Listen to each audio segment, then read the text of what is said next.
Hey you! You're watching a clip from the DynamiteGizmo podcast. This is not the full episode, but if you want to see the full episode, make sure to click the link in the description. And remember, like, comment, subscribe. Do it now! Here's the clip. Now we're going to jump right into Khamzat Chimaev. Khamzat. One of the men fighting for the title this weekend. Boars. My neck is sore. I'm sorry I'm cracking my neck. It is sore. Khamzat's a crazy motherfucker, dude. And you know this, and I know this, and the whole world knows this. Why am I getting text messages from Walmart? Stop texting me, Walmart.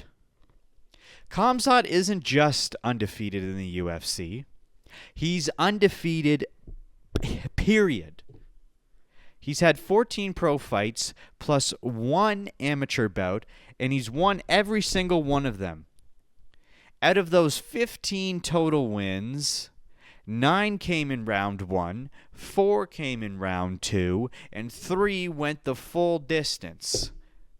So yeah, you can see why people love to say Khamzat's only dangerous in the first round. He'll gas out by round 5. He's already stacked up 5 Performance of the Night bonuses and 1 Fight of the Night bonus, and he's taken out big names like Robert Whittaker, Kamaru Usman, Kevin Holland, Gilbert Burns, Li Jingliang, Gerald Meerschaert, and even Jack Hermanson in a wrestling match outside of the UFC. But there's one stat that really shows just how crazy his run has been. Khamzat holds the record for the shortest time between wins in modern UFC history. Just 10 days. He debuted on Wednesday, July 15th, 2020. Yes, it was a Wednesday because it was during the UFC's Fight Island run during COVID. Okay? So he fought on Wednesday, July 15th, 2020. Then he fought again on July 25th, 2020, picking up 2 wins and 2 Performance of the Night bonuses back to back. Then in September that same year, he smoked Gerald Meerschaert in 17 seconds in round 1 for yet another Performance of the Night bonus. Every division has its boogeyman. And for middleweight, it's Khamzat. But his UFC career hasn't been all smooth sailing. Between December of 2020 and March of 2021, he was booked to fight Leon Edwards 3 times, and all 3 got canceled due to COVID. First it was Leon with COVID, then it was Khamzat with COVID twice. And in September of 2022, there was a massive pay-per-view plan to close out Nate Diaz's UFC contract. Khamzat was set to headline against Diaz. There was no belt. There was no belt on the line, but it was huge hype. But he missed weight by 7.5 pounds, forcing a last-minute card shuffle. And Diaz fought Tony Ferguson instead. Khamzat stayed on the card, fought Kevin Holland, and fucked his day up. And fast forward to June of 2024, he was booked to face Robert Whittaker, but an extreme illness forced another cancellation. So that's at least 5 different times Khamzat was supposed to headline and never got the chance. It's almost like there's a curse keeping him from showing his full potential. He's never done 5 rounds, not once. And not by choice. And now here we are again. Hopefully this time nothing gets in the way. I've been saying it for months. Anything can happen. It's going to be nerve-wracking watching the weigh-ins live. Waiting to see Khamzat step on that scale. But from everything I've seen, he looks locked in. He's been training in California at the training lab with Coach Cal, as well as the Jackson House Santos studio, surrounded by high-profile fighters and coaches. A lot of people are worried about his cardio.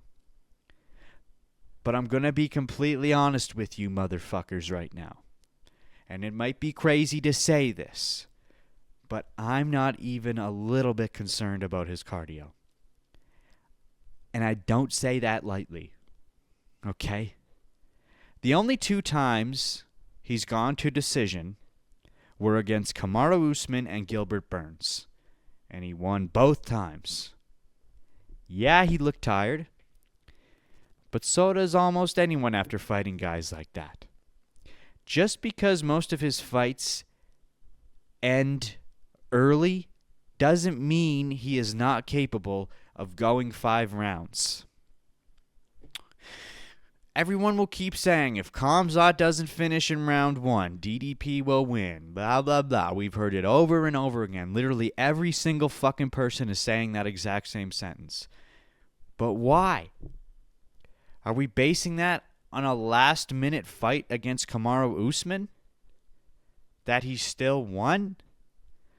Or the Burns fight where he fought at a ridiculous pace? Like, this time he had a full camp with Coach Cal, a guy known for building championship-level cardio, the same guy who helped TJ Dillashaw get the belt. And I think that's going to be a huge factor. Heading into this fight, I've been leaning towards DDP, as most people are, and as rightfully so. But my heart says Khamzat's going to take the win. And at the start of this year, I even predicted he would win. The more I see him train, the more I want to learn his way. The more I see him train, the more I want to lean his way.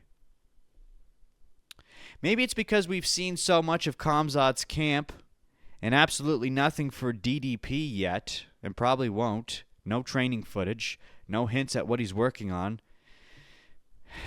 But still, am I going to bet on Khamzat? No. Do I want him to win? Hell fucking yes, dude.